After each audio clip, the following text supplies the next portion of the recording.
এবার কলকাতায় তৃণমূল ভবন খালি করার নির্দেশ। তৃণমূল ভবন তপসিয়ায় সেটা সংস্কারের জন্য ভাড়া নেওয়া হয়েছিল।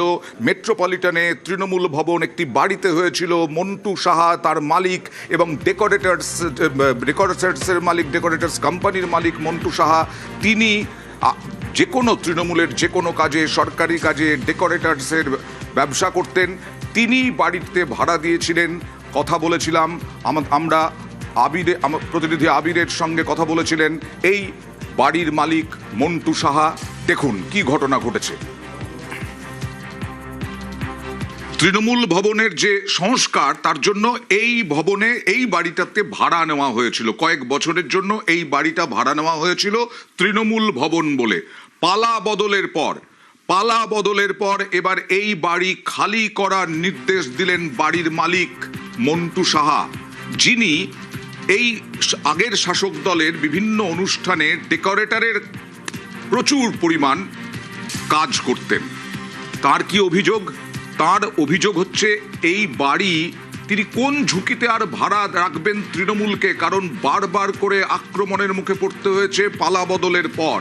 তাই তৃণমূলকে সরে যেতে বলেছেন। 2 মাসের মধ্যে খালি করার নির্দেশ দিয়েছেন বাড়ির মালিক। নতুন ভবন ভাড়া নেওয়া হয় এই বাড়িতে। বাড়ির মালিক মন্টু সাহা তিনি আমাদের সঙ্গে কথা বলেছেন। আপনার বাড়িতেই তো বাইপাসের ধারে তৃণমূল ভবন, সেটাকে আপনি খালি করতে বলেছেন? হ্যাঁ, মৌখিক বলেছি। কাকে জানিয়েছেন এবং কতদিন সময় দিয়েছেন?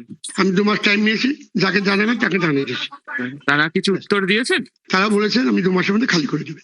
মৌখিক, কোনো লিখিত নেই, চিঠিপত্র নেই, কিচ্ছু নেই। আর যখন আপনার বাড়িটি আপনি ব্যবহার করার জন্য দিয়েছিলেন, তখন কি কোনো লিখিত হয়েছিল? হ্যাঁ, হয়েছিল। তাতে কি লেখা ছিল? 2 বছরের জন্য নিয়েছিল, তারপর 2 বছর 4 বছর নিয়েছে। এবার এও শেষ হয়ে গেছে। বাড়ি ফিরিয়ে নেওয়ার কারণটা কি? 4 তারিখে এর সময় ওই বাড়িতে ইট মারা বুক ভেঙে দেওয়া, বাড়ি ড্যামেজ হয়ে যাবে। কিন্তু বাড়িটা যদি ড্যামেজ হয় আমারই তো হবে। এইসব কারণে, আর কিছু না। এই বাড়িটা যে আপনি আপনার কাছ থেকে তৃণমূল ভাড়া নিয়েছিল, তার পরিবর্তে তারা আপনাকে কোনো টাকা দিত? সে বিনা পয়সা নেয়নি কেউ। সেই টাকা অর্থ আপনাদের মিটিয়ে দিয়েছে পুরোটা, তাই তো? হ্যাঁ। আর এই যে জানলাটা দেখছেন, এই জানলাটা খোলা হয়েছে, সূর্যের আলো ঢুকছে। গত কয়েক বছর ধরে জানলা খুলতে পারতেন না, কারণ এইরকম বড় হোর্ডিং জানলার সামনে, বিরাট হোর্ডিং। এই তৃণমূল ভবনের ঠিক উল্টো দিকেই বড় হোর্ডিং এর জন্য জানলা খুলতে পারতেন না ওখানকার বাসিন্দারা। অন্ধকার থাকতো, জানলা খোলা যেত না, কারণ এত বড় হোর্ডিং। জোর জবরদস্তি, কারো সুবিধে অসুবিধে কিছুই দেখা হতো না। আমাদের প্রতিনিধি আবির কথা বলেছেন ওই এলাকার বাসিন্দাদের সঙ্গে। তাদের এখন অক্সিজেন বুকে। হাওয়া বন্ধ, আলো বন্ধ, রান্নাঘরে আলো বাতাস কিছু আসতো না, সাংঘাতিক অসুবিধা হতো। আমার ওয়াইফ বলেছিল অনেকবার এই তৃণমূল ভবন, কোনো রিপ্লাই দেয়নি। এটা কাউন্সিলর ছিল করেছে, এখন কি হবে জানি না। এদের এখন তো ছেঁড়া পড়ে আছে, দেখেছেন। এখন কি সরাবে না কি সেটা বলতে পারবো না। পার্টি অফিস এখান থেকে সরে যেতে বাড়ির মালিক নির্দেশ দিয়েছেন। হ্যাঁ, নির্দেশ তো আগেও দেওয়া হয়েছিল, কিন্তু কাজের কাজ কিছু হয়নি। এই 4 বছরের যে আমাদের যে কি বলবো, এরকম দম বন্ধ করা, তারপরে মানে ওরা যখন তখন মানে রাস্তা বন্ধ করে দিচ্ছে। কেন? অভিষেক বন্দ্যোপাধ্যায় আসছে, তার রাস্তায় দুদিকে আটকে দিয়েছে। এবার আমার বাড়ি থেকে আমি আমার মেয়েকে টিউশন থেকে আনতে পারছি না, অভিষেক বন্দ্যোপাধ্যায় আসছে বলে আমাকে আমার বাড়ির সামনে দিয়ে যেতে দেবে না, এরকম অবস্থা। তখন আমাকে literally I had to fight my way and I said কি I will bring my daughter back. আপনার কে আসছে, ইটস নট মাই প্রবলেম। তো এইরকম দিনও গেছে, মানে আমার সাথে হয়েছে।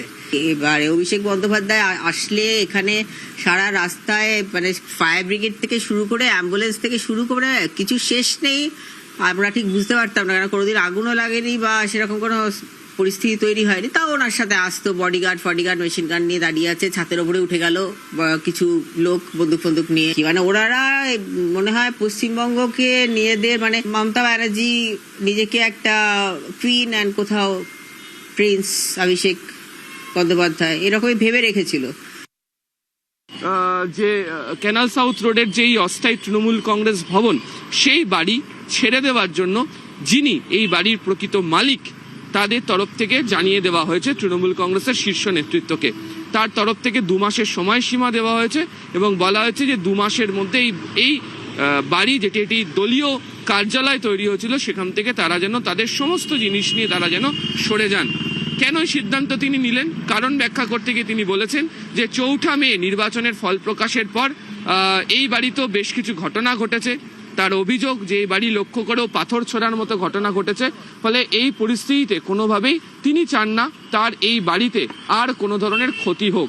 সে কারণেই তৃণমূল কংগ্রেসকে বলা হয়েছে তারা যে বাড়ি গত 2022 থেকে ব্যবহার করছে, চলতি বছরে আর 2 মাস পরে যেন এই বাড়ি ছেড়ে দিয়ে তারা পুরোপুরি চলে যায়।